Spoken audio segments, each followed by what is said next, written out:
Well, let's begin, and others will come or not. Let's begin with just reflecting on how valuable it is, what we're doing, that we have the teachings available to us, and that we have the interest in studying and contemplating and practicing. How rare it is to have that available and to have an interest and to have the leisure to actually practice.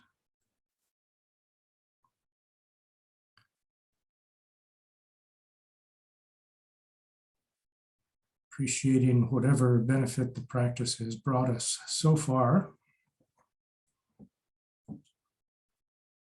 And taking some little confidence in the benefits that could come, looking at others who are more advanced, more realized, and thinking that we can do that too.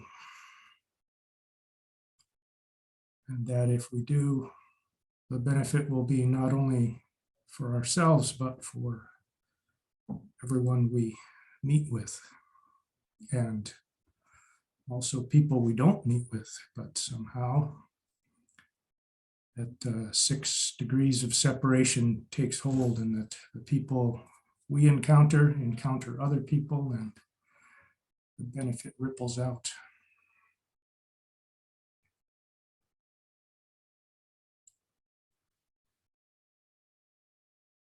So last class, we looked at the 4 Noble Truths and the Eightfold Path.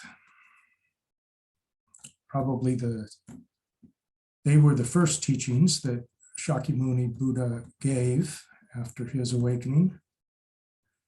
And they remained throughout the 45 years that he taught, they remained at the center of everything that he developed and everything that his disciples, students developed.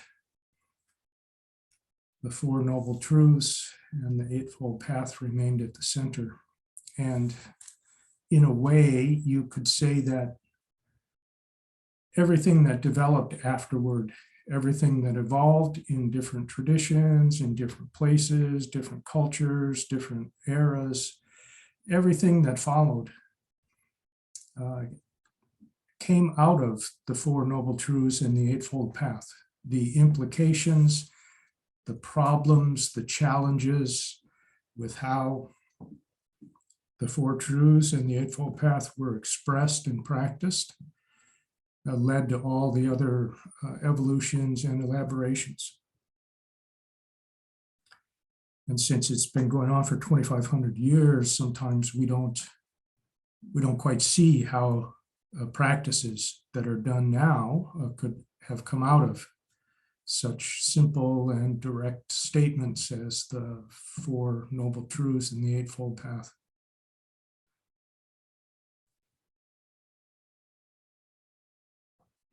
Things like emptiness, the notion or the perception of emptiness. How does that come out of the 4 Noble Truths and the Eightfold Path?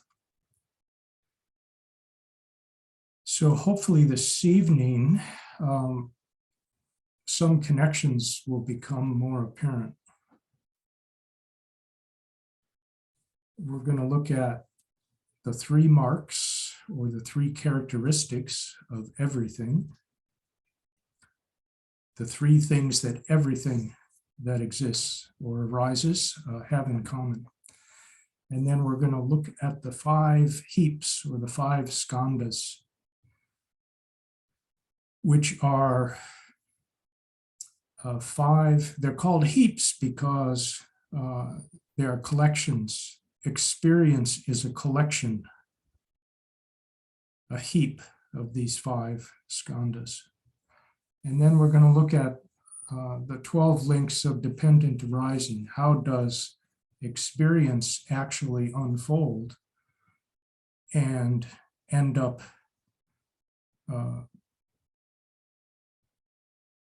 as karma, the experienced results of our actions. So like in first class, I'm kind of crazy to try to put all those in one, but we'll do what we can, and you can go back and listen to the recordings afterwards, and also bring up questions next week.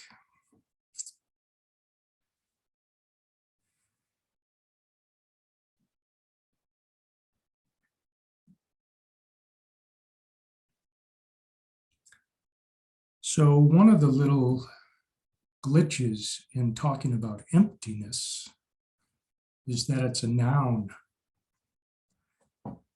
The English word emptiness kind of implies there's nothing there. Like it's empty space. But that doesn't even do it, because empty space has boundaries, right? An empty room has walls around it at least. So emptiness is not quite the right English word, but it's the one everybody uses, so we're kind of stuck with it. But it also reveals a human tendency to take a fluid phenomena that arises and subsides and try to make it into a solid thing. We take verbs and try to make nouns out of them. That's something that the brain does, and it's not just us, because the Sanskrit word for emptiness is shunya, and that also just means emptiness, like nothing there. But emptiness and trying to have the experience of emptiness is one of the bedeviling things that we get into and cause a lot of problems. And in fact, we often just try to make the things we don't like, we make them turn into emptiness, right? We try to disappear some unpleasant experience. What it means is that when we say all things, all experiences are empty, you have to ask, empty of what? They're not empty in that they don't exist. Obviously, my body exists, my experience exists. I can't grasp my experience, but it's clearly something vivid that arises, so it exists. Myself exists, yourself exists, it arises. But all things are empty of permanence. They're empty of separateness. Nothing exists separate from the causes and conditions that led to its arising. And nothing exists when those causes and conditions fall apart. Then the thing that has arisen disappears. So things are empty of permanence. They're empty of being independent of causes and conditions. And they're empty of being ultimately satisfying or reliable. They're empty, they're ultimately dissatisfying because they're impermanent and they're subject to causes and conditions. So even if you take something perfect like vanilla ice cream, it's not ultimately satisfying because it doesn't last. You can only eat so much. When the causes of eating ice cream, like hunger or pleasure, disappear, then the eating of ice cream stops too. So it doesn't mean ice cream's no good. It obviously is. But it's not ultimately reliable or satisfying. It doesn't make us happy, genuinely happy. There's pleasure, but there's no happiness in anything that is impermanent or constructed of other things, subject to causes and conditions.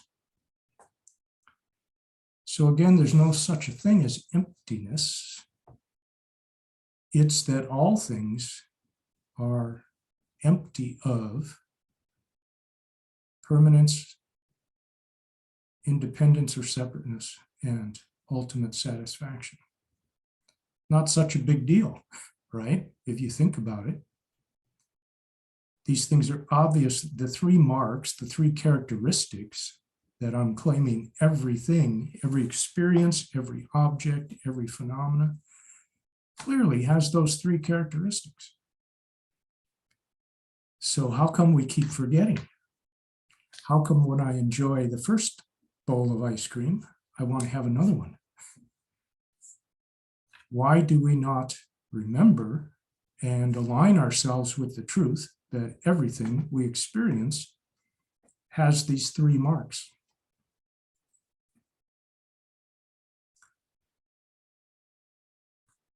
When Shakyamuni Buddha was asked, why do we do this? Why does suffering arise? Or why does paying attention and cultivating compassion end suffering? Why? He would not answer. All he cared about was how. How does it happen? How does suffering arise? What's the cause? How does the end of suffering arise? What's the cause of the end of suffering? How is the question. So in looking at the three marks, I failed to print my own copy. The three marks are, maybe everybody doesn't have, I'm going to share the screen for a sec.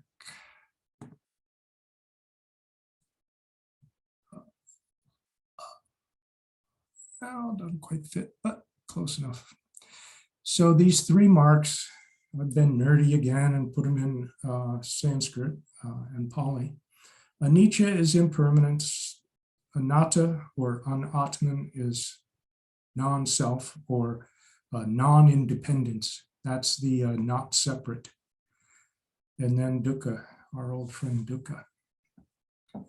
And I'm just riffing on the meaning of these three marks and what they imply. And you can play with that during the contemplation we're about to do.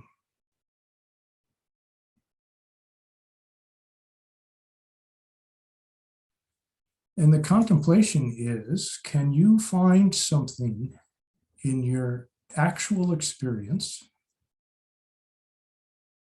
that is permanent, separate from causes and conditions, not subject to any conditions, and is ultimately perfect, reliable, and satisfying? Cast about in your experience, and I would invite you to use your body, a sense. Remember, reflect, contemplate with your mind, but keep your mind in slow motion. And when you ask yourself, is my house permanent? Is my house independent of causes and conditions that allow it to exist? Is my house permanently satisfying, ultimately satisfying? And then feel in your body the sensations or feelings that arise.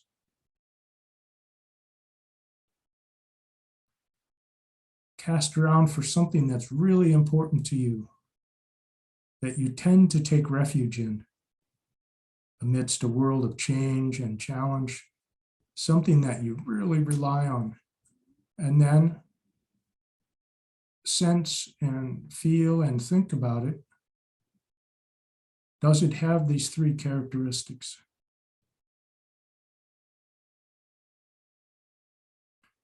So you can look at the handout you printed, or you can look at the handout on the screen.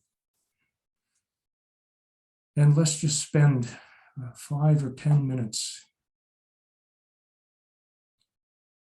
looking at our current experience, our past experience, maybe our dreams of the future. See if we can find anything that doesn't have these three characteristics.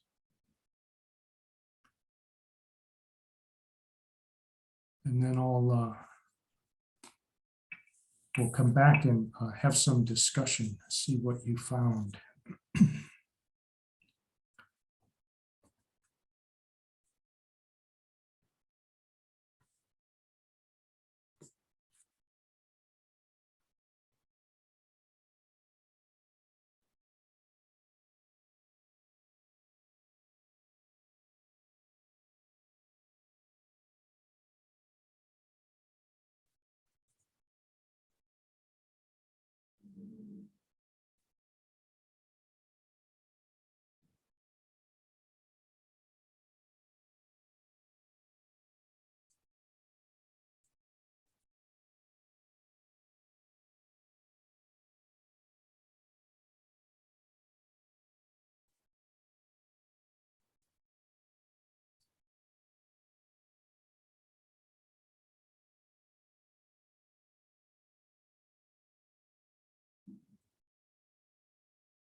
So we'll continue to reflect, but now we'll have the added benefit of hearing what other people are discovering.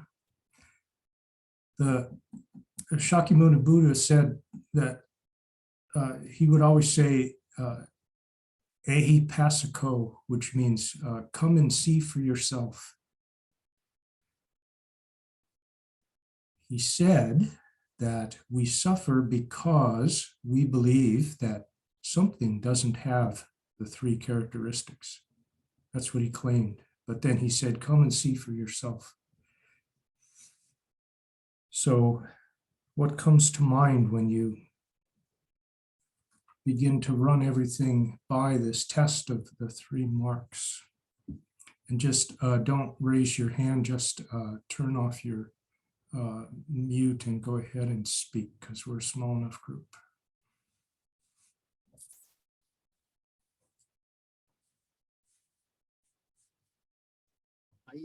I used to practice paying attention when I'd get a bag of potato chips and I would drive home and I would eat the potato chips and I'd say, okay, at what point did I get sort of disappointed?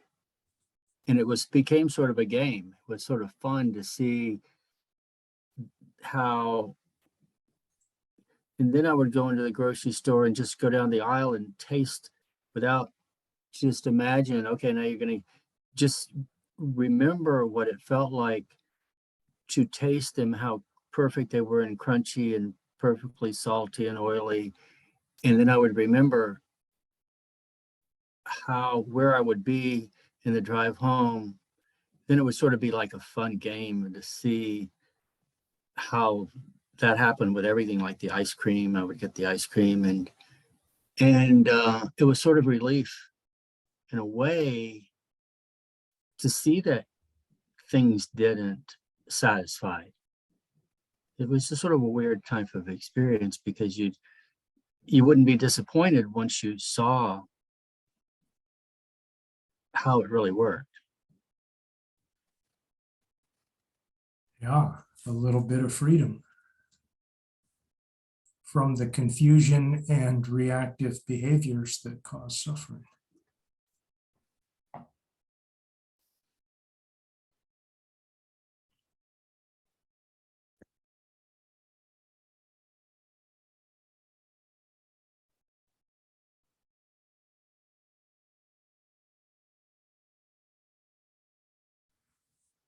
What about something more permanent than potato chips, or more satisfying, kind of a deeper satisfaction? Well, it's been quite cold here in Montana, and I've been thinking about the sun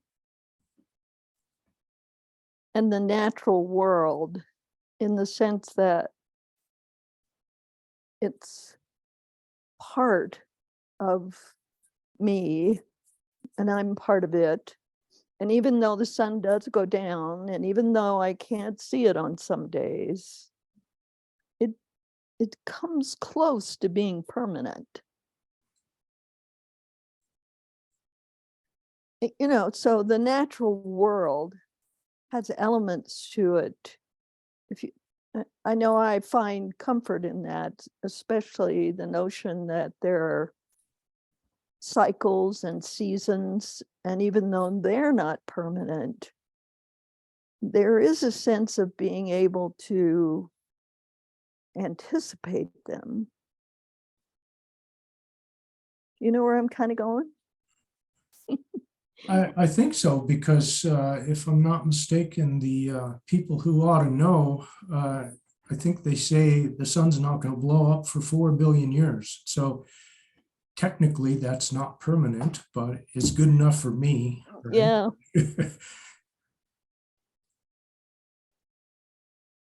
Yeah. But maybe more along the line of those seasons, they don't stay the same. Mm-hmm. Like, I guess nature will always be here as long as we're alive, or our breath, right? Well, as long as we're alive, there's going to be the breath. So something is relatively reliable, but it's not exactly, or it's not at all unchanging. Right. Many things will last longer than we do. Oh, for sure. Yeah. And of course, it's the ultimate, wherever you live, the weather is always something we can complain about. It's never ultimately satisfying. All winter long, I'm so sick of the rain and the cold, and then within 2 weeks of summer coming, it's too hot. It's too dry. Yeah. Yeah.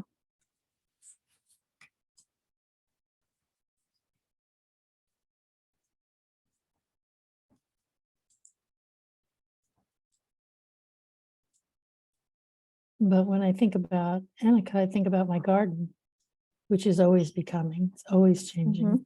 And you can watch this endless change. Even if you wait to the next year or the year after that, you have more ingredients or things have changed that were there or not there last year. So it's,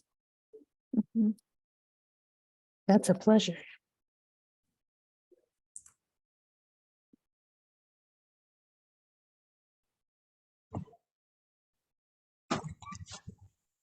I don't think there's anything that doesn't change, especially I think myself from who I was at 10 or 20 or 30, and sometimes even last month.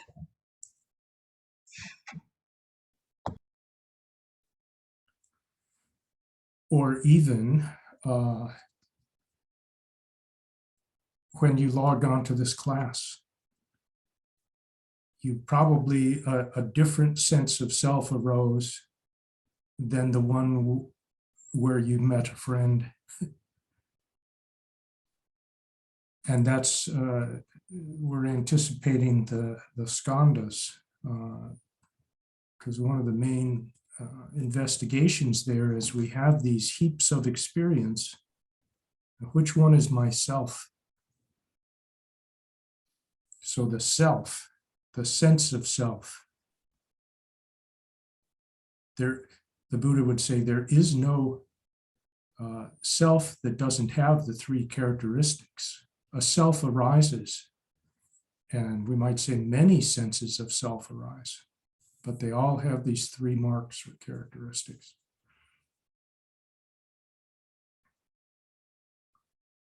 If we expect our sense of young, healthy, vibrant, enthusiastic self to be permanent or independent of circumstances, it's when we suffer. The self, the changing self, is not a problem in itself. But suffering comes when we don't see or act, we don't realize that everything we're taking pleasure from or that we look to for pleasure or happiness, we think it doesn't have the three marks.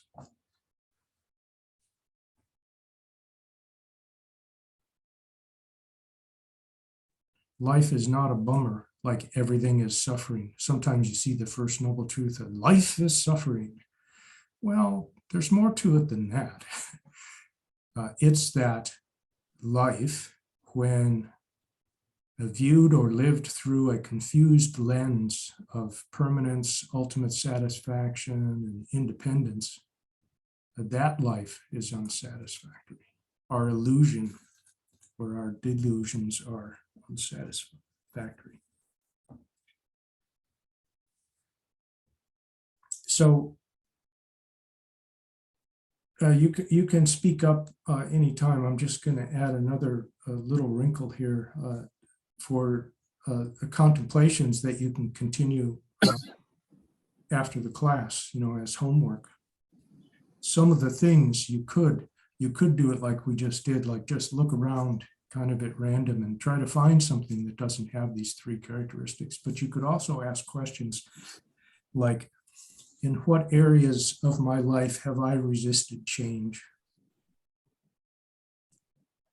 Or what have I assumed will always be unchangeable, dependable, always there for me? What have I not noticed is changing around me? Suddenly I turn around and something's been changing the whole time and I didn't notice.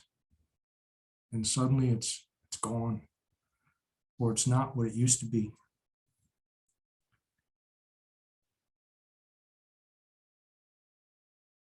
Or another question would be, what in my world or my experience just arises without cause? No causes and conditions, it just happened. For many years, I felt like when I got angry, which was often, that it would just come in. It felt like it came in the back of my head, like something had fallen out of the sky and gotten into the back of my head, and suddenly I was angry. No cause whatsoever. And that anything I could do to change causes or conditions didn't have anything to do with it. It was this outside thing that just appeared without cause. See if there's something in your past or present that seems to arise without cause, or appears to be independent of any conditions or circumstances. What persists independent, unaffected by circumstances or conditions? Or are there parts of my life that I try to keep separate from changing conditions? I try to protect something. I take refuge in something, if I can just protect it from changing, that will protect me as well. Can I separate myself from the economy, from the weather, from other people, from the political and social phenomena that come and go? And then the mark of dukkha, everything is ultimately dukkha, unsatisfying. What in my life do I try to maintain, constant security, constant pleasure, constant happiness? Is there something that I try to maintain the illusion that it will make me happy? Do I expect perfection in myself or in other people or in certain situations? Do I try to control my surroundings or my experience to make it perfect? Do I expect other people to perfectly meet my emotional needs? Again, this doesn't mean like everybody's a failure, like nobody's supporting me, obviously. We could not exist for a day without other people. But do I put that extra layer on and try to make them, their benefit to me perfect? Always reliable. Do I lean on a teacher or my spouse or my neighbor or my child? Like that. So just in terms of permanence, independence, and satisfaction, look around at every aspect of your life. Wherever the three marks are not apparent, wherever you don't see them and accept them, directly, there will be trouble, the Buddha claimed. So ehi passako, come and see for yourself. Because when you look at that handout, it's like a no-brainer. What's the big deal? But the thing is, what are we exempting? that's hidden or semi-hidden. You can make comment or ask a question anytime. I'm just going to plow ahead, but I don't want to do a lecture kind of thing. I want dialogue.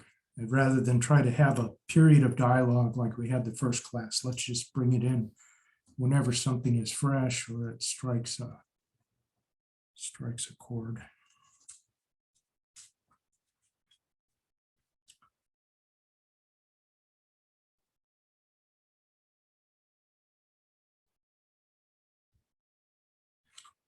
You could say the three marks are,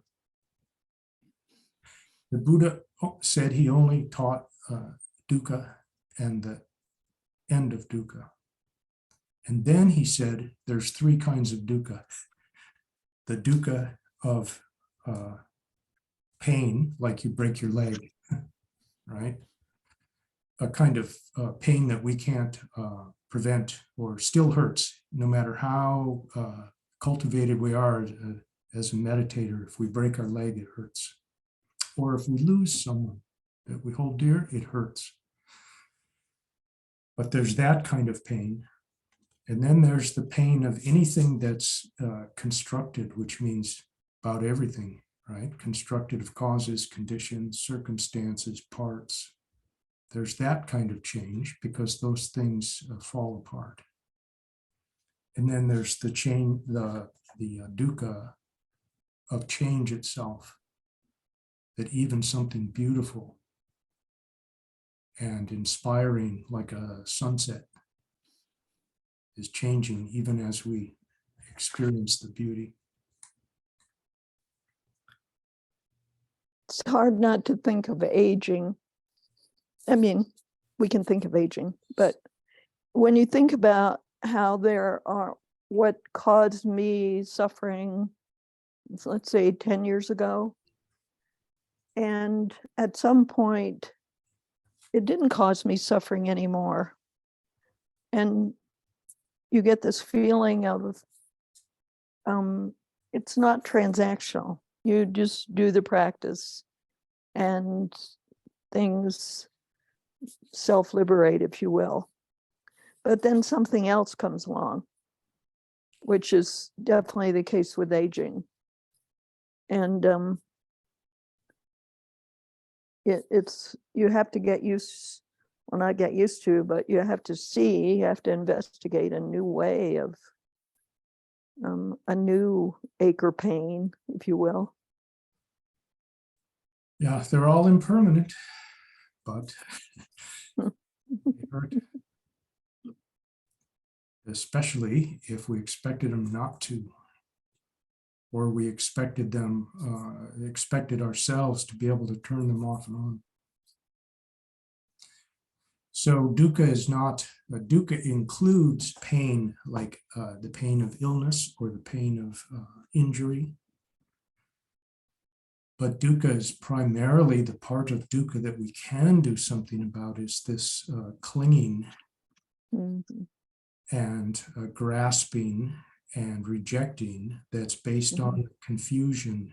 And one layer of that confusion is we don't understand that everything is imbued with these three characteristics.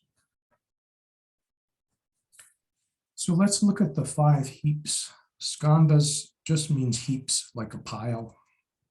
A pile of laundry is a skandha of laundry. And this is a little deeper level of ehipassiko, come and see. The Buddha claimed that all experience, we have no experience. It's impossible to have an experience that is not a heap of sensations, feelings, perceptions, formations or impulses, and consciousness.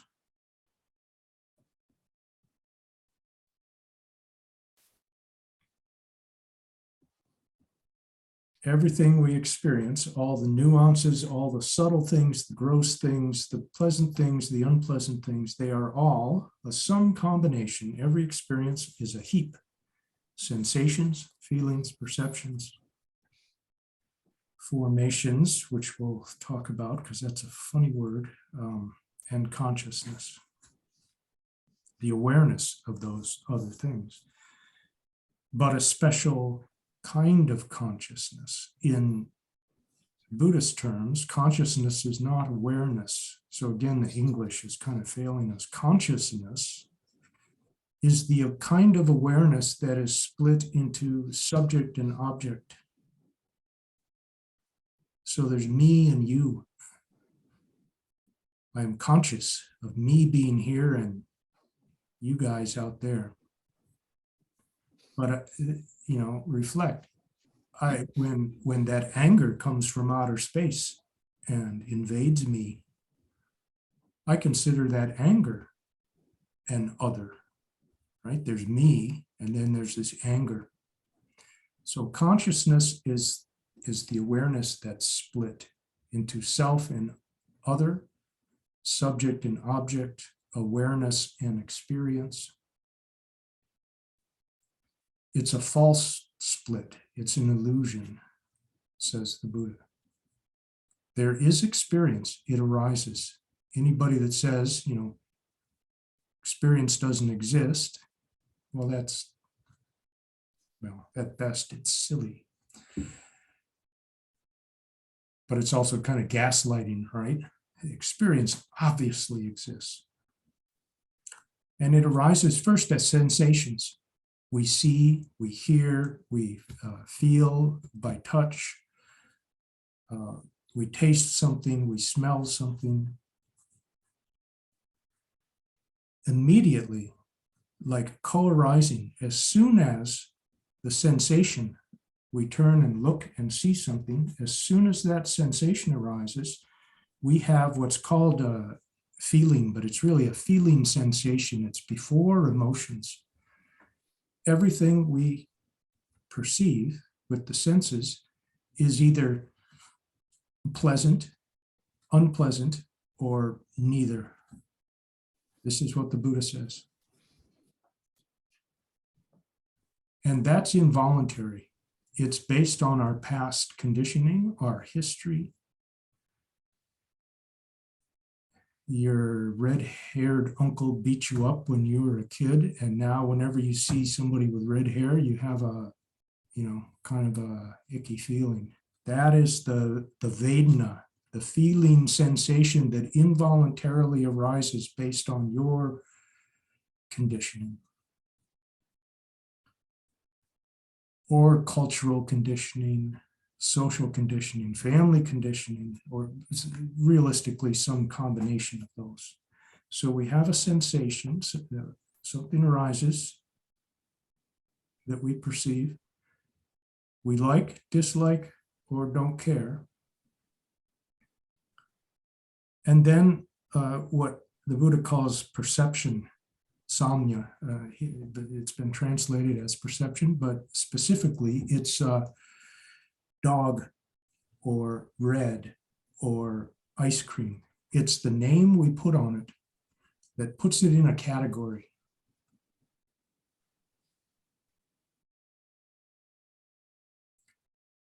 A famous metaphor in Buddhism is that you walk into a dark shed and you're rummaging around for a tool, and suddenly you jump with fear because you see a snake in the corner, coiled up in the corner. And you dash out of the shed and go get your flashlight, bring it back in, and you shine it on the snake, and it turns out to be a rope. Even though it's a harmless rope, maybe it was even the tool you were looking for. But what you perceived was a snake, poisonous snake. And so you had the reaction. That's the formation, the reaction. Come in, I see something huddled in the corner. I don't like it. And I name it a snake. I recognize it as a snake. And then all the formations, the fear, the anger, the confusion, those formations that arise based on your perception and naming of something, recognizing something. You don't actually have to say the name like the snake. It's a pre-verbal, right? We've been afraid of snakes since we were monkeys in trees. But you recognize it, that's what it is. And usually we put a name on it too. And the names are always wrong, right? They're generalizations. A building is a building, a dog is a dog. And yet a cockapoo is not a pit bull, right? We just say dog. So the recognizing and naming is that to lump everything into a category becomes abstract, and we lose sight of the actual nature of that perception. And out of these sensations and the initial reaction of like, dislike, or ignore, and then the recognizing of something that it is, like try to hear a plane without thinking plane. And then all our reactions, our formations, our impulses, the drives, the tendencies, the habitual reactions, all the thoughts and emotions that we construct around something if it's intense enough. That sequence throws us into that subject-object split. I'm over here and I'm afraid of that snake. Or I'm over here and I hate that bad neighbor. So of course this all happens in a flash. The contemplation here is to cast around and begin to discern the difference between pure perception. Color arises before I like it or dislike it, before I name it a nice green or an ugly green, before I start thinking about it, telling stories, having memories, and having impulses, and before I have this feeling that I'm over here and the color's over there. So contemplating, we can begin to parse out these heaps. It's like going through the heap and separating the sensations from my stories, and separating my stories from my reactive impulses. But we really have to meditate. We have to get into a really stable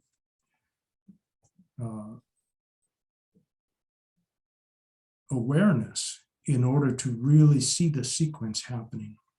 Usually, we find ourselves, or I'll high language, I find myself yelling at someone. Didn't even know I was angry, right? Just get out of my way, say in traffic or something. Or I see my pesky neighbor come down the street. Haven't seen him in 2 years. I don't even know him hardly, but I dislike him. All he's got to do is appear in front of me. So the point of contemplating and studying and meditating on this is to actually be able to see the heaps and begin to recognize that there is, one thing leads to another. That neighbor isn't bad. He doesn't come with the story I constructed. It's my experience. He's not an other. Strictly speaking, he's a perception of mine, out of which I build all sorts of things.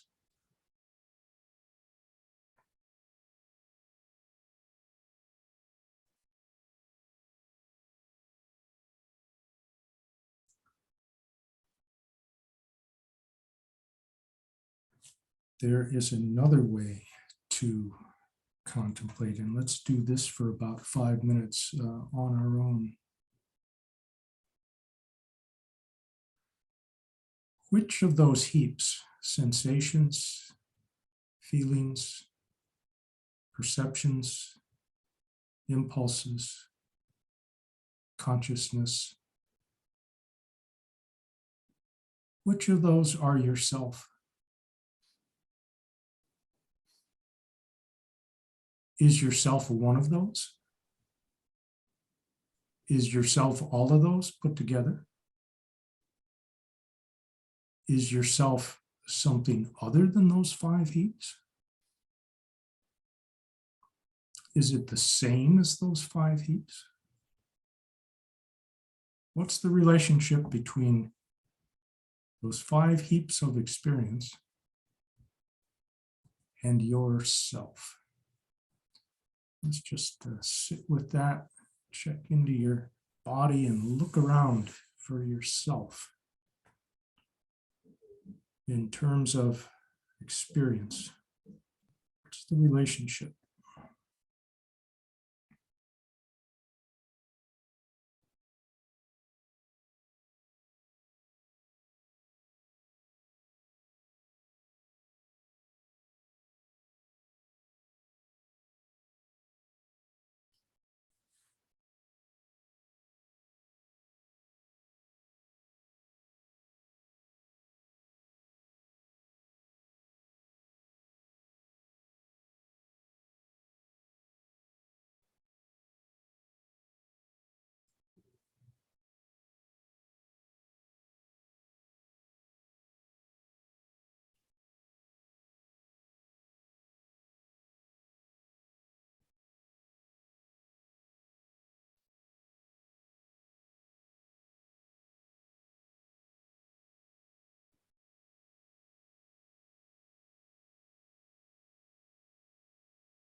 Let's take a short break, and as you move about taking care of things or just moving for the sake of moving to stay fresh, see if you can kind of keep a steady eye on sensations, feelings, perceptions, impulses, consciousness of subject and object, and what the heck the self has to do with your experience as you take a break. We'll come back at 7:35.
So, what's your experience as you rummage around in the heaps and look for yourself?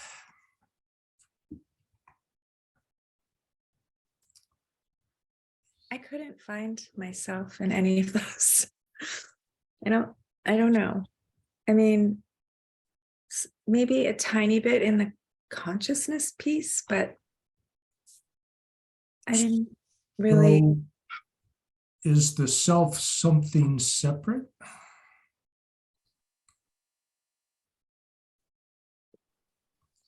Something else. Yeah, So, something other than these 5 heaps? I think so. What is it? Or what does it look like? Or is it a sensation, a feeling? Well, no, those would be one of the heaps. What's this separate self that seems to be somewhere? I don't know. It's more ephemeral and elusive, and I don't know. It's fluid and something else. But there's apparently something. Hard to say what it is, but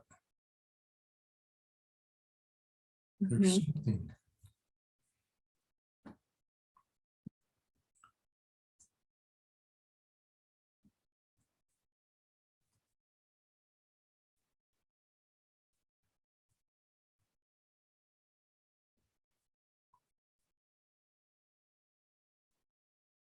I felt as though I was sort of getting stuck on the formations part, where I was sort of suffering there, and I felt a sense of getting stuck there as a self.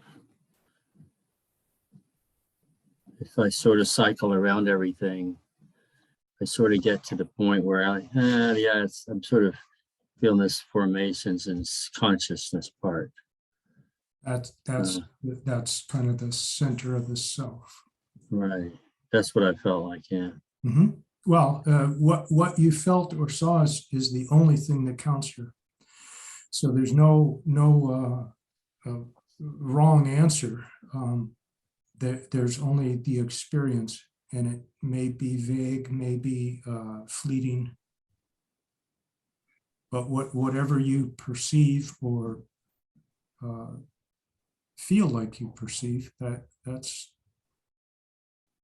your experience.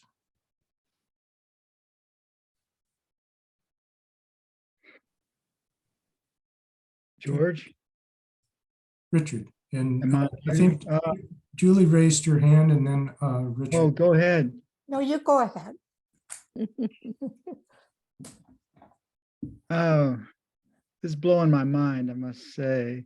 I think that I feel like when you said the center of yourself are those last ones in this kind of cycle or direction, this sort of we've been led around. And I can kind of like, and maybe it's kind of abstract, but I mean, I can kind of remember times when I didn't feel that, when I felt a oneness or, in terms of a beauty experience or experience of wonder or something, where the self and the other are not separated, and I've also think that, I can notice myself reacting in ways often, not always for sure, but so there's a sense that of awareness about the self reacting in times and even, I've going back even further around, around this circle, the opposite direction, the deeper I get into feeling tones and sensation, the more it seems like those are the core center parts of myself that I don't notice, or I just touch, see, feel, hear, and have, well, that's pleasant and that's unpleasant. They're just seems like core aspects of who I am. I don't know. I'm just floundering. It's kind of like pretty fascinating. And I'm not sure I'm fully getting the gist of this experiment.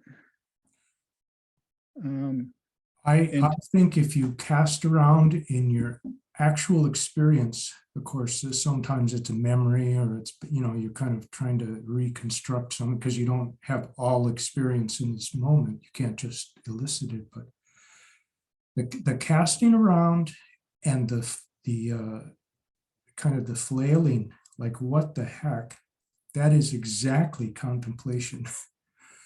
We can sit around all day and define things and say, life is this, experience is that, the self is that. And of course, if we make a little bit of sense, then there's a rationale there, right? We can make a case. The actual contemplation will take us deeper into our direct experience. And that's where things start to get a little weird, because any word, any perception, right, conception or label we can put on it, not quite right. The self seems to be here, but then suddenly it seems to be over there. So the art of contemplation is to be able to sit in that kind of vague, not quite rational place and keep looking. This is what come and see for yourself. And the less it has a solid name, a good name, and a good story behind it, the closer you are to your direct experience. So I'm glad you're confused. Julie had a comment or question. Yeah, I was looking at my feet, which are up on a chair right now across from me. And I just was looking at my feet and thinking, holy cow, I've got some footprints from when I was a new baby. And these same old feet have been with me for 71 years now, and they've changed and they've done a lot of things. And,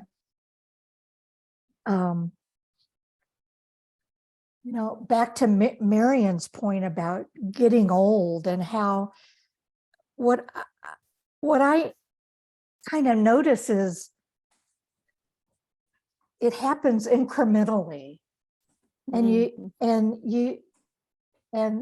as human beings, we're so adaptive.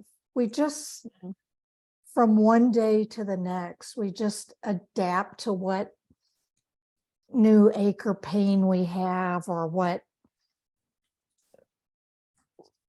what shoes we're comfortable wearing anymore, and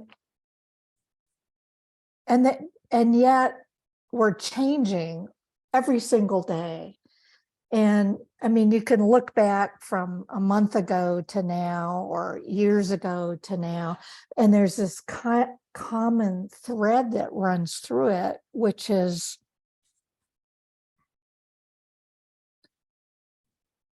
our experience. And so it's like the experience and the body are the kind of outside boundaries of everything that goes on in between. And it sort of constitute, that's me, that's myself within the context of this life and whatever experience happened during that time. And then I get, I get confused, and I'm thinking, well, perceptions are hugely important, especially in light of how we are viewing things at that point in our life. And that certainly has changed, as I don't view things the way I did when I was, a kid or in my 20s or 30s. I mean, maturity makes such a difference in your view of things. And just even in the last few years, I was on a walk today, and it felt like there was a little string of hair between my glasses and my eye. And I thought about trying to get at it. And then I remembered, oh, if I just wait, in a little while, I won't notice it anymore, or it won't be there or something. And it's just, that is such an astounding change in my perspective from just not too long ago, really. But I think the thread of self is what connects these heaps and amounts to a life for me at this point. So the self is the kind of the sum total of all these heaps. Yes, of this experience that we call life. And yet when we drill down to a specific one, say the two things at the end of our legs there, we have this perception or conception or label, my feet, when clearly what you're looking at tonight is not the same little baby feet. So we have these categories. At least one of the heaps is mistaken in the sense that it's too gross or too abstract. We have my feet, my life, my personality. When we actually look at it, as happened to Richard, we get a little confused. Well, those feet that I'm pointing to right now, I guess they're the same feet, but they're not the same feet they were. That's for sure. They're in the same category called my feet, but they are not the same feet as even yesterday. And 7 years ago, there isn't a particle in them that's the same as tonight. Every cell in our body is replaced over 7 years. So you've had at least whatever that is, 10 different, completely different bodies. I've had 20 different feet. I love it. There you go. What other observations people have?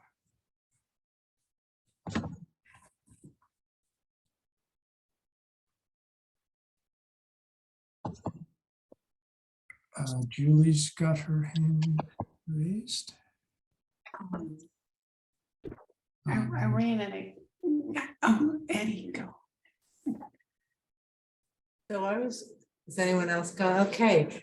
Yeah, so when I look at this, what I go to in my mind is, I am that through which this is passing. I am that through which this is passing. And I also go to in my mind, life lives me. So does that apply here?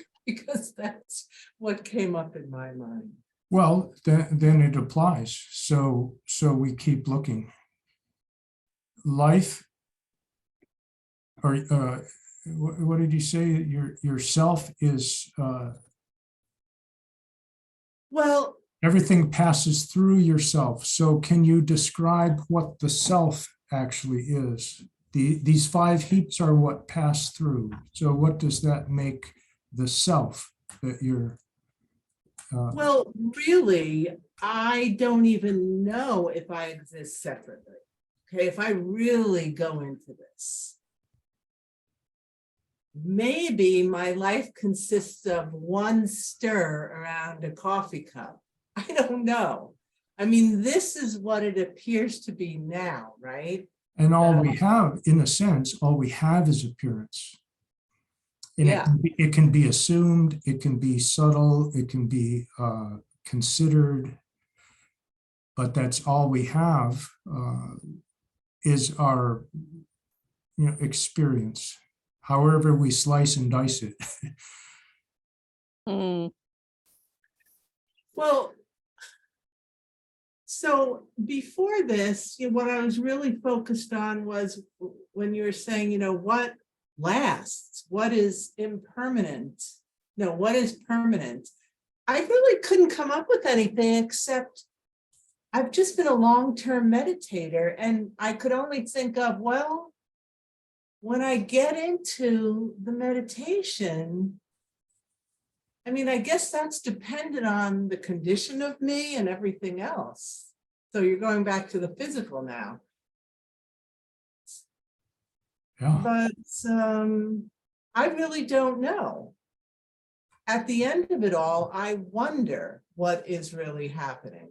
Good. But I appear to be living in this, what feels like a physical environment, right? Do I really know? No. Yeah. And anybody who says there is no self or all experience is empty, that's I keep thinking of it as kind of a gaslighting. We have a sense or multiple senses of self that arise. We have these experiences, intense or subtle, slow or fast, pleasant or unpleasant. They do arise and then they disappear. So they're empty of permanence, they depend on conditions, etc., but there they are. But when we actually try to grab a hold of it and look, I think I brought up last week, there's the placing attention. Oh, I'm going to place my attention on my body sensations. And then there's the sustaining attention, the kind of turning it around and looking, well, myself is myself. Well, what are its characteristics? What's it made of? Is it always here? Is it always the same? I can certainly tell the difference between me and you, but what is it actually? Eddie had a comment. Well, I was just going to say, I know I have a personality. I was born with a personality, and then my personality, my person, has experienced many things which has shaped it. But when I die and my body is no longer here, my understanding is my personality dies also. So what goes with me? The feelings from the experience or not? Or the experience itself? Or what? That's where I'm at. From day to day, yesterday, you woke up with your personality. Today, you woke up with your personality. Was it the same? Other than one day's more experience?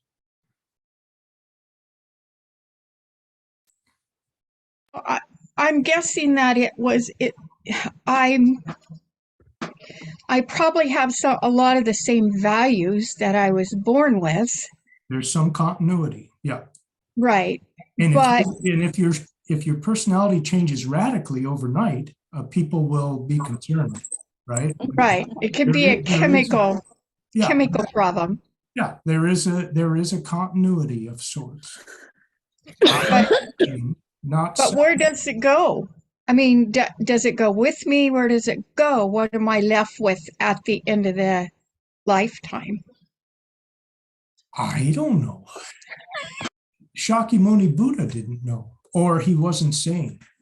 One of the big questions back in his time, 2,500 years ago, is, do we have, when they said self, Atman, they were thinking Atman was like, we kind of think of a soul. It's something that's eternal, right? Can't be destroyed, maybe never was created, never will be destroyed. That's what Atman is, like a permanent, some kind of permanent essence or self. So, of course, everybody asked Shakyamuni, what's the nature of our self? He would say, we don't have a permanent self. Anatman, not Atman, not eternal. And they'd say, well, then we don't have a self? And he'd say, no, there's not a self. There's neither a self nor no self, which of course is very frustrating, like unacceptable answer, right?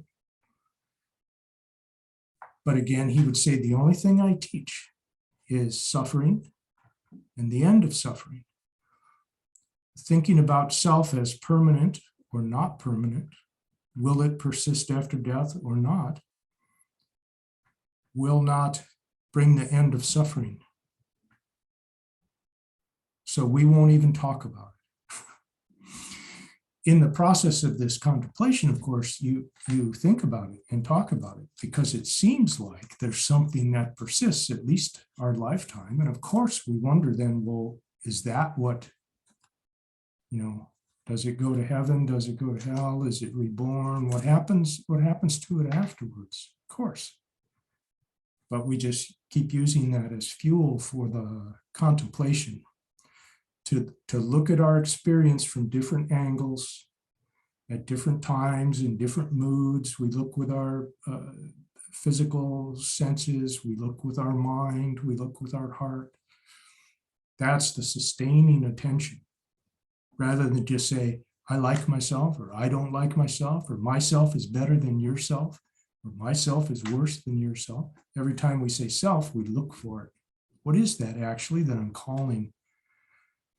If it's a thing, even if it's a temporary thing, then there must be something there, something that arises.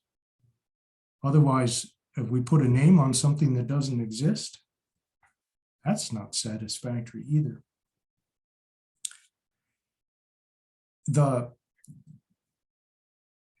Of these 5 heaps, a couple of them, number 4 and number 5, the formations and the consciousness are kind of the most fascinating.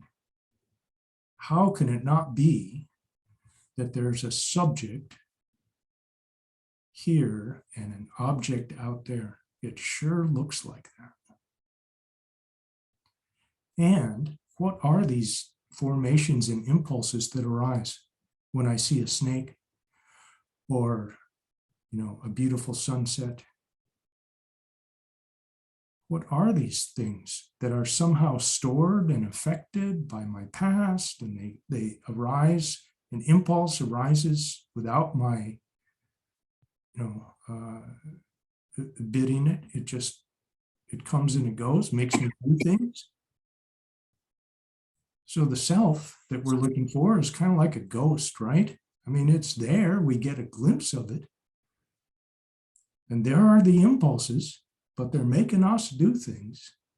My impulses are making me do something. So here we are, slaves to a ghost. It's like, what is going on?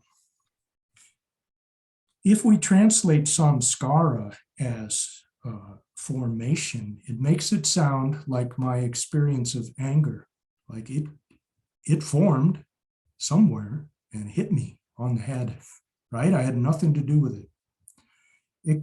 It's also translated as construction because it's built of stories and emotions and memories and impulses.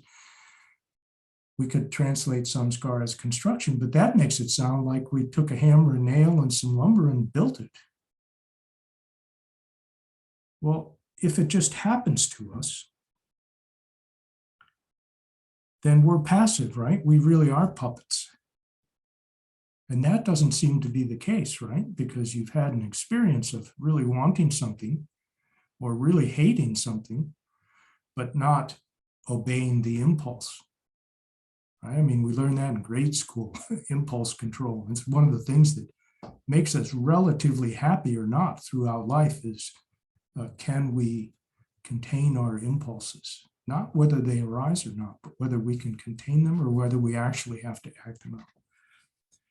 But if we construct them, if they're an action that we take, then why can't we control them? Why can't we unbuild it or stop building it? So this dilemma that the way I frame it is that I have responsibility. If I'm angry, I have a responsibility and a possibility of not breaking your jaw. I have a responsibility, but I'm not in control of the perception, the feeling, the impulses that arise. Somehow, I have a life that is, I have a responsibility without control. That's the way it seems to me. That's like the best description I can make of it. And that's been a thing that just kind of sticks with me. I have to take responsibility, but I don't have control. One way to begin, at least to understand what happens to us, is when an impulse arises, notice it. If your eyes are open, you will have a sensation, a visual sensation. You will like or dislike or don't care about it. And you will probably automatically put a name or you'll identify it as something. But when that fourth thing happens, the impulse arises to reject or grasp or ignore. Notice that impulse. What is it? What is an impulse? How does it arise? Where does it arise? Is it something in the body? Is it something that comes and then goes, apparently? Can I feel it? Can I see it? If we can begin to examine the nature of impulse, we have a chance of understanding its actual nature, and then we have a chance of doing something about it. And that's where the 12 links come in. The 12 links are just a more elaborate version of the 5 heaps. And samskaras is key. Impulse, the reactive formations or constructions are a crucial piece. But if you can look at the handout for the 12 links, does everybody have it, or should I put it on the screen? Everybody seems to have one.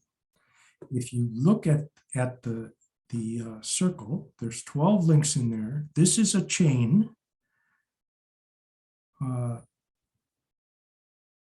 of every experience. It's just a more elaborate map of this, the same thing that the skandhas was. We have a sense fields at the top, so we have contact between what seems to be our awareness and that object. From that arises feeling sensations, vedana, I like, I dislike, I don't care. From that arises emotions.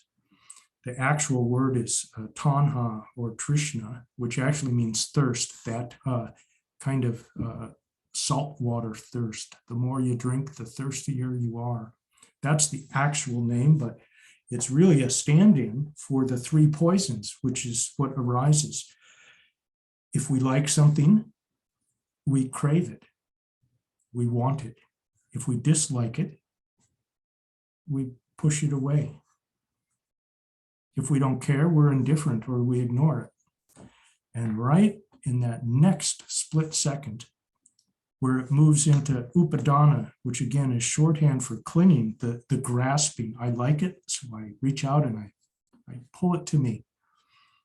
But it also includes when I hate it, I push it away, I reject it. And when I don't care, I ignore it. Those are the three poisons that cause all suffering. So as you have this split second experience, which the Buddha's was, his attention was stable and his insight was deep enough that he could break it into these moments. Every flash arising of an experience includes these. Boom, boom, boom, boom, boom. The only place we have a chance to break this cycle, which continues, once we engage the behavior, it becomes a way of being, bhava. We become what we do. And then a self, a kind of self, a sense of self is born. And once you're born, that life will age, decline, and die, because that anything that arises has to subside. And when the self dies, there's a moment of ignorance, right? The perceptions and everything stops for a moment when that life is over. But the reactive formations, the samskaras that we've been constructing, are what continue on into a consciousness, a split consciousness that has a name and a form, me and you, self and other. So whether you believe in reincarnation or not, whether you think of this as a whole life, actually more useful maybe from the practice standpoint, is every time you become an angry person, every time you become addicted to some behavior, you are taking birth as that. And once you take birth in that world, you will suffer the sufferings of that world. And of course, they end at some point. All lives that arise come to an end. But you could say you go through this every moment. Anytime your attraction or aversion turns into grasping or rejecting, you've created another life, and it's going to unfold according to the laws of that world, whether it's the hell realm or the hungry ghost realm, or whatever poison you've swallowed, and then the effects of it take place, and you're in that world until the world dissolves. So that's the kind of map this is. And almost everybody, Theravada, Zen, Tibetan, almost all the traditions say the only place you can have any effect on this cycle is along that right-hand side. As you like or dislike, as there's an attraction or aversion, and it turns into craving or hating, if you don't break it there, then you're going to go around again. Once the behavior takes place, the consequences will follow. Maybe not right away, which is why people lie for years, steal for years, but consequences to others, etc. So this chain, one thing depends on another. And once this thing gets going, and especially if you don't notice the impulses, you don't notice the aversion, around you go. But it can be broken. It's not just endless. Samsara can be ended. It won't end by itself. But if you break this chain along that right-hand side somewhere, then at least that go around won't happen. So George, this sounds to me like a description of a dual state. The How- duality of when one thing happens, it leads to another. And that this is what gives rise, it seems to me, to the hope for emptiness, Yes. for a non-dual state. That is Is that- why on the back, I think, if this is a two-sided thing that I sent you on the back, Oh, it is? well, you may have printed it in separate, but there's some bulleted lists on the back. There are three things we crave. According to the Buddha, again, ehipassiko, come and check it out. We crave pleasure, we crave existence, or we crave non-existence. Hmm. And my sense, based on my own practice and my proclivities, is that yes, when I get fed up and frustrated and I don't like what's going on, I crave non-existence. I want to be out of there. Ignoring everything is a form of non-existence. The duality part, I'm not sure what you mean by that, but it's certainly dual in the sense that the consciousness, the vijnana, in the Buddhist, again, the English doesn't work. It should be split consciousness. Right. By definition, it's dual. Right. There's me, which is usually like my awareness, right? Or my likes or dislikes. But there's me, Mhm. and then there's what happens to me. Ice cream, hatred, greed. Right. So it's definitely dual by definition. This is a dual thing because we perceive, we sense something, and right away it's out there. And I like it or I dislike it. So it is dual. That's the problem. It's a mistaken or crippled form of awareness. Consciousness is not awareness in Buddhist language. And I wish they hadn't translated it as consciousness, because to English, it's kind of the same.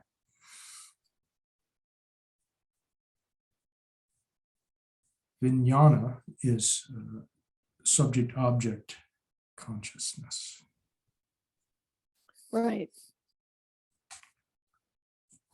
So to get out of the subject consciousness, you got to let go of something. You have to break, again, according, it's theory, hypothesis here. You have to break the chain when you are attracted or aversive to something. Right. You have to break it right there. You have to experience the attraction or aversion before the craving and hatred and grasping and pushing away get so strong that you are impelled to go on. We cannot stop liking or disliking, but we can stop craving and hating, and we can stop grasping and rejecting. And this this promise that we can break that sequence, everything in Buddhism depends on that. If we can't break that sequence, then we are just, it's fate, and we're puppets, and there's no hope. We can practice hanging out in the top of this cycle, and as it, we have sense fields, so we're going to have sense contact. And from that, because of our past conditioning, we're going to like and dislike. But we can cut it there and keep the experience. I like ice cream, but I like vanilla ice cream, not chocolate ice cream. If somebody offers ice cream, I can enjoy it, but I can't grasp and push away, or the consequences unfold. So the contemplation or meditation, whether it's a daily life as things arise, one thing after another, or whether you're sitting down to see if you can parse out this cycle in your direct experience. That's what it depends on. You're going to test whether you can break this chain. Of course, we don't have, time tonight. Time. But all of these things, right? I mean, if you got to do some homework to even have questions for next week, but then, you can't resolve it in a week either. It took even a genius like Shakyamuni 6 years of nothing, no sleep, no food, no nothing, but the confusion, the belief or the perception that there's something out there in my life that doesn't have the 3 marks. The confusion about the heaps of experience and whether they constitute a permanent separate self. And this cycle of the 12 links of interdependent arising, they're all explanations, experiential explanations for what karma is. Karma is our perceptions, thoughts, words, deeds proliferate. The more I hate things, I'm practicing hate. The more I practice relying on ice cream, the easier that'll get. Everything we think, say, and do, in a way, everything we even perceive, because that's even tied up with our conditioning. You like football, when I see a crowd in a stadium, I run the other way. So nothing has an inherent quality. It's all based on our conditioning. But whatever we do, thought, word, or deed, gets easier to do. And that's karma. The momentum is karma. It's not divine retribution. It's not punishment. It's not fate. It's that whatever we do, including what we think about, gets easier, and we end up in a rut until we don't even know there's an alternative. That's karma. What some of you said about how, of course we're conditioned and it builds every day. Let's build something good. Let's build freedom, recognition of the true nature of things, compassion for suffering, renunciation, renounce the causes of suffering. Let's cultivate freedom.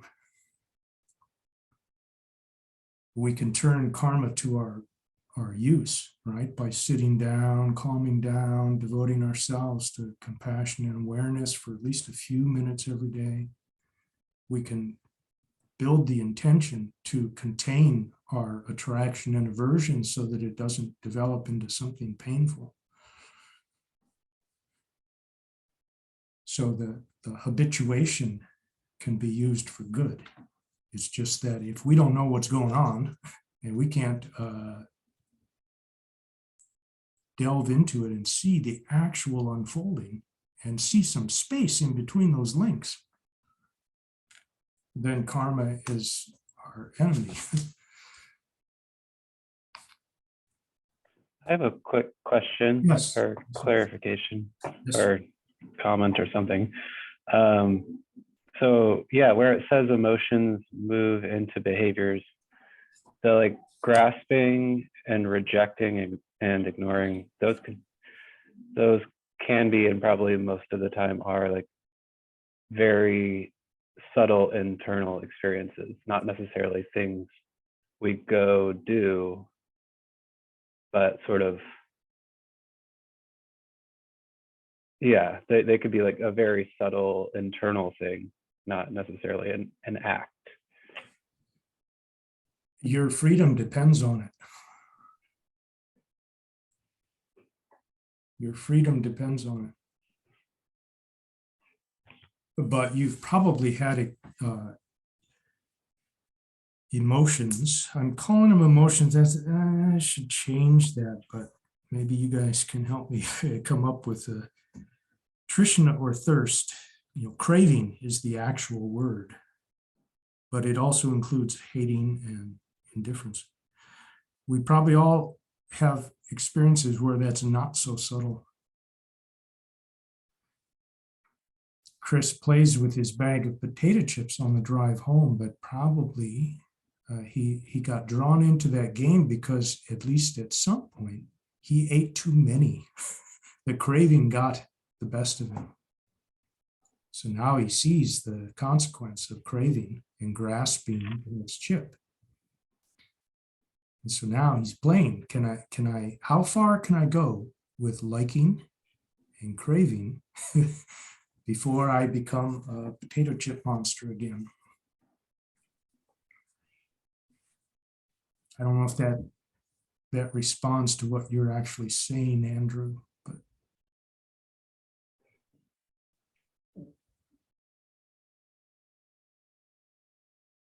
it's often so subtle that we don't even notice. I get home from work and I want a beer. Of course I want a beer. It's after work. I don't even feel the craving, right? I'm grasping the illusory object of happiness so fast that to stop grasping, I must experience the craving in full. I must experience it arise, I must experience it persisting, and I must experience it disappear. Like Julie has said about the hair that gets in her, an itch. It will disappear whether I scratch or not. But usually we're so fast to scratch that we don't see any. We don't even feel the craving. That's why we grasp. But can you feel the subtle change from liking to craving?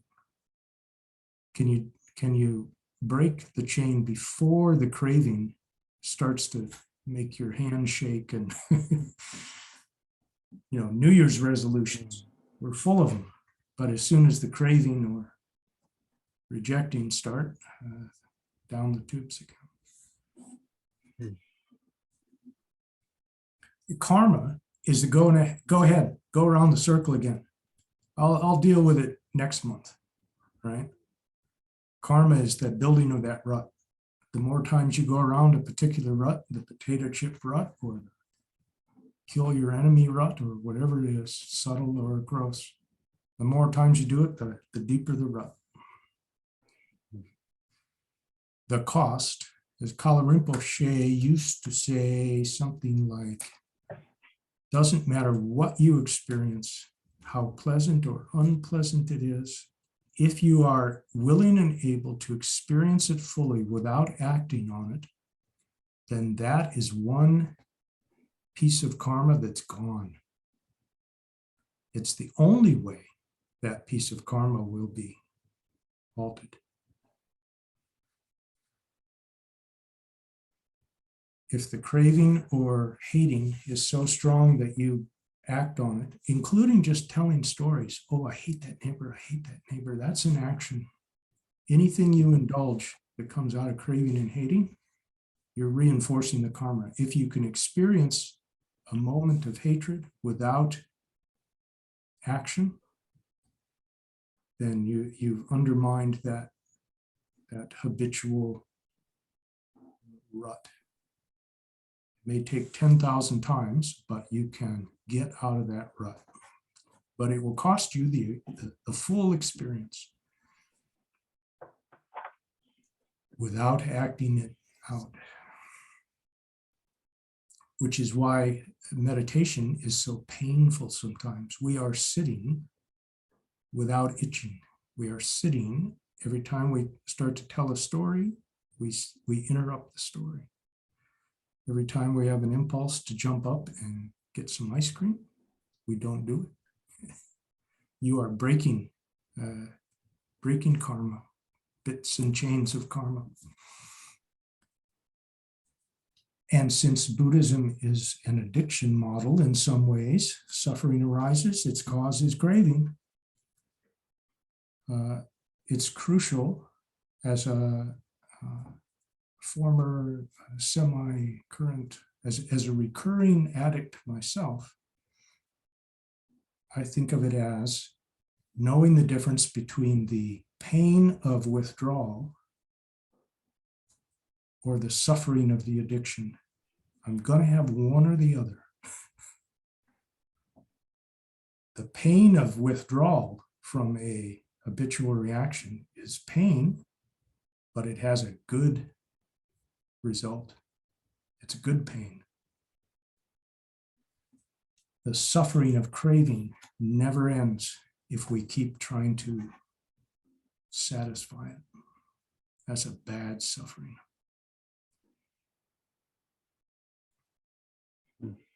You can go on a retreat and be in agony, mental, physical, and emotional agony for the entire weekend.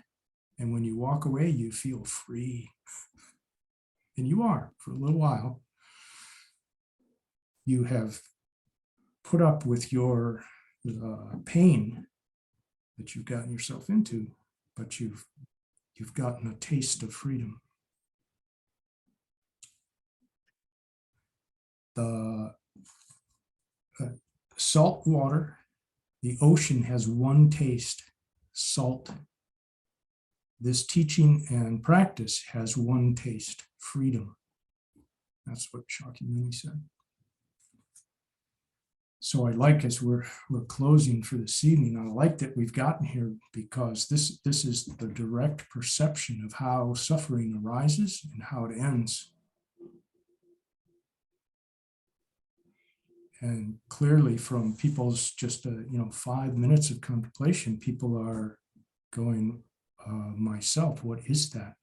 What is it that I'm protecting? What is it that I like or dislike? I can't even figure out what my experience is. It's the beginnings of opening the doors to freedom, because we realize that we've been confused as to the nature of what we experience. Disorienting, but it's why just sitting with the breath, calming, letting the constructions kind of cease temporarily, get a great break, very good for stress reduction, etc. But calming meditation doesn't free us because we haven't interrupted the chain of becoming and suffering and cut it. Nothing wrong with calm meditation, probably necessary in order to even just get the bandwidth to do something deeper. But in itself, shamatha, a calm abiding, won't free us.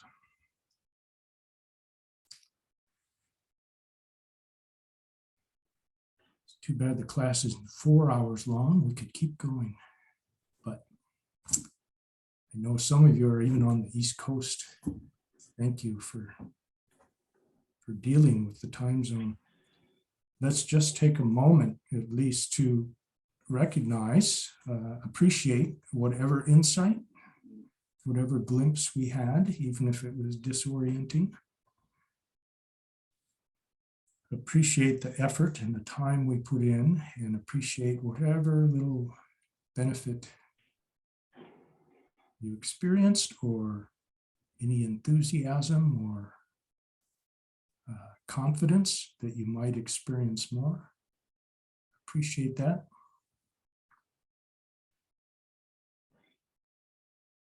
Take all of that benefit and enthusiasm and promise and give it away. Give it to all 8 billion people, that they might have that same benefit and insight and freedom.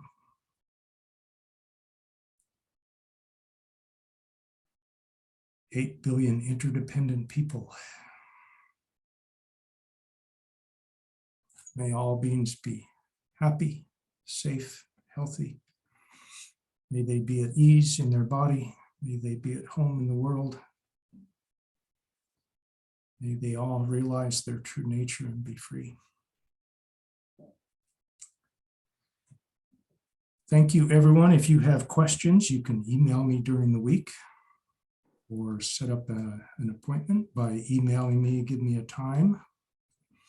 Do some homework with these contemplations and come back next week. Thank you, everyone.